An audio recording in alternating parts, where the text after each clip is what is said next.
नमस्कार, छत्तीसगढ़ एक्सप्रेस में आपका स्वागत है और मैं हूं आपके साथ वर्षा। बुलेटिन की शुरुआत करेंगे बड़ी खबर के साथ, जहां प्रधानमंत्री नरेंद्र मोदी आज छत्तीसगढ़ के बिलासपुर में बीजेपी की परिवर्तन यात्रा के समापन समारोह में शामिल होंगे और इस दौरान वे आम सभा में कार्यकर्ताओं को हौसला बढ़ाने के साथ ही आपको बता दें कि प्रदेश में सत्ता में वापसी का बिगुल भी फूकेंगे।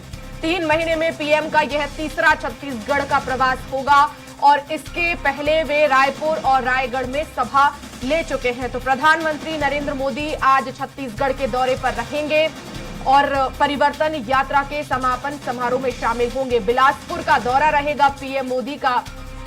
महासंकल्प यात्रा के समापन समारोह में शामिल होंगे। तो बीजेपी छत्तीसगढ़ में परिवर्तन यात्रा निकाल रही है और इसी के समापन समारोह में प्रधानमंत्री नरेंद्र मोदी शामिल होंगे, कार्यकर्ताओं को संबोधित भी करेंगे। 2:30 बजे परिवर्तन यात्रा के समापन समारोह में शामिल होंगे।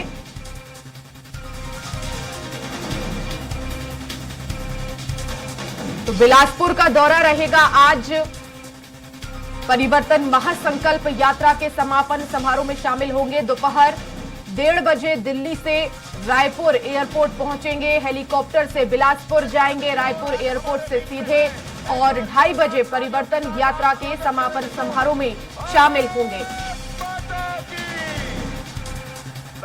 प्रदेश के अध्यक्ष माननीय अरुण साहू जी से निवेदन करता हूं कि कोसा अंग वस्त्र और पुष्प गुच्छ से माननीय प्रधानमंत्री जी का स्वागत करें, अभिनंदन करें।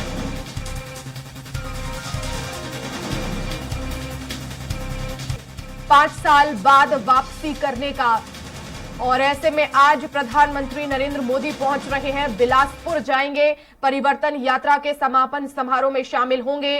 तो परिवर्तन यात्रा का आज समापन है जिसमें प्रधानमंत्री नरेंद्र मोदी शामिल होंगे। 1:30 बजे रायपुर एयरपोर्ट पहुंचेंगे और रायपुर से सीधे बिलासपुर के लिए हेलीकॉप्टर के माध्यम से रवाना होंगे। ज्यादा जानकारी के लिए संवाददाता हेमंत शर्मा हमारे साथ लाइव जुड़ गए हैं रायपुर से। हेमंत, क्या अपडेट मिल रहा है? प्रधानमंत्री नरेंद्र मोदी पहुंचेंगे, क्या कुछ उनका कार्यक्रम रहेगा?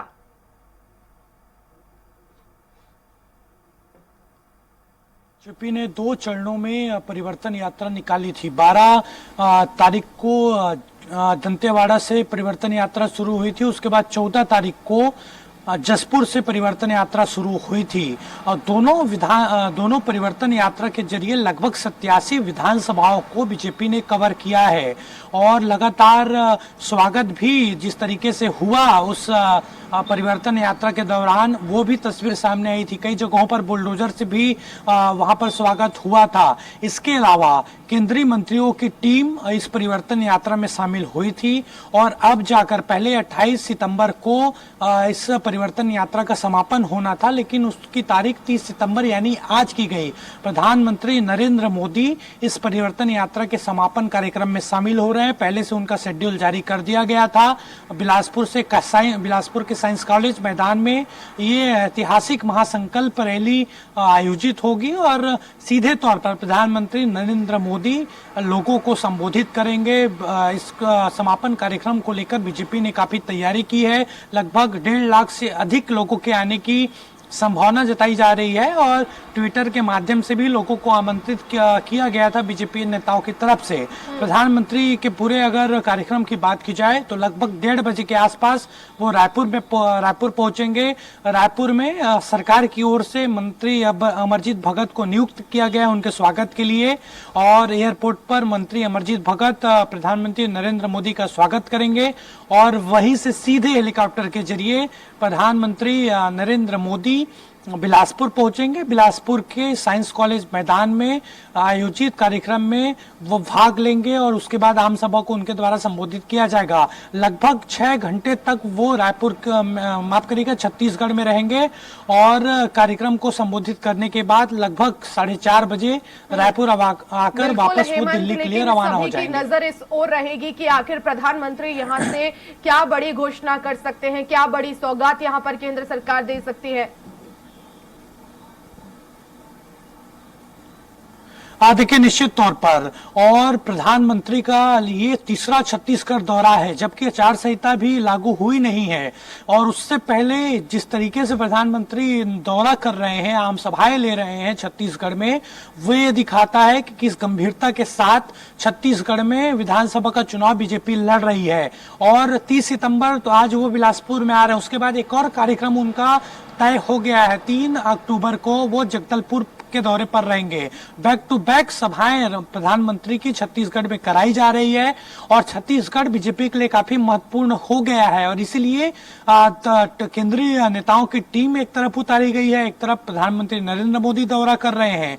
और जानकारी मिली है कि लगभग 200 से अधिक जो नेता हैं देश भर के, वो रायपुर पहुंचे हैं, छत्तीसगढ़ पहुंचे हैं और अलग अलग प्रभार जिलों की उनको वहां पर नियुक्ति दी गई है, अलग अलग प्रभारी बनाया गया है। यानी पूरी तरीके से देखा जाए तो स्थानीय जो नेतृत्व है बीजेपी का, वो पूरी तरीके से दरकिनार है और पूरी तरीके से जो केंद्रीय नेतृत्व है वो मोर्चा संभाले हुए है। 5 साल हुआ है सत्ता में रहते हुए और 15 साल छत्तीसगढ़ की जनता ने बीजेपी को जनाधार दिया है।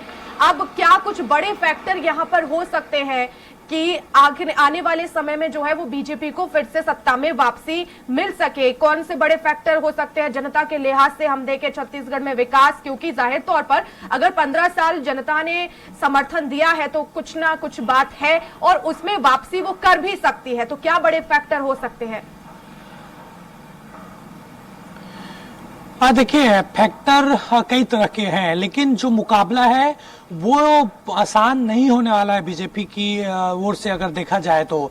क्योंकि एक तरफ मुख्यमंत्री भूपेश बघेल का चेहरा है, 5 साल जिस तरीके से उन्होंने सरकार चलाई, इस तरीके से काम किए, ठीक है कई भ्रष्टाचार के आरोप लगाए गए हैं, लेकिन वो आरोप प्रमाणित नहीं हुए और इसी के चलते लगातार पलटवार करते कांग्रेस नजर आती है। खास तौर पर जो इस सरकार की सबसे बड़ी खासियत थी वो छत्तीसगढ़ी संस्कृति को जिस तरीके से उभारने का काम किया गया इस सरकार के द्वारा, वो फैक्टर कांग्रेस के पक्ष में बहुत काम कर रहा है। और इसीलिए मैं अभी भी कई ऐसे जगह हैं, कई ऐसे क्षेत्र हैं जहां पर बीजेपी को वहां पर काम करने की जरूरत है। बीजेपी की ओर से अगर फैक्टर की बात की जाए जो बीजेपी को जीत दिला सकता है, वो फैक्टर यही है कि जो घोषणा पत्र आएगा बीजेपी का वो कितना मायने रखता है, उसमें किस तरीके से वादे हैं, वो देखने वाली बात होगी।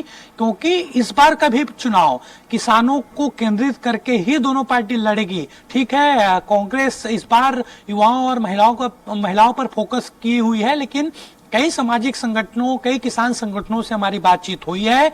उनका साफ तौर पर कहना है कि जो धान का समर्थन मूल्य का उचित दाम देगा, किसान उस तरफ जाएंगे। यानी पूरी तरीके से किसानों के लिए किस तरीके से घोषणा बीजेपी करती है, वो एक बड़ा फैक्टर हो सकता है। बिल्कुल, बहुत शुक्रिया हेमंत तमाम जानकारी के लिए। और वक्त एक छोटे से ब्रेक का है, फौरन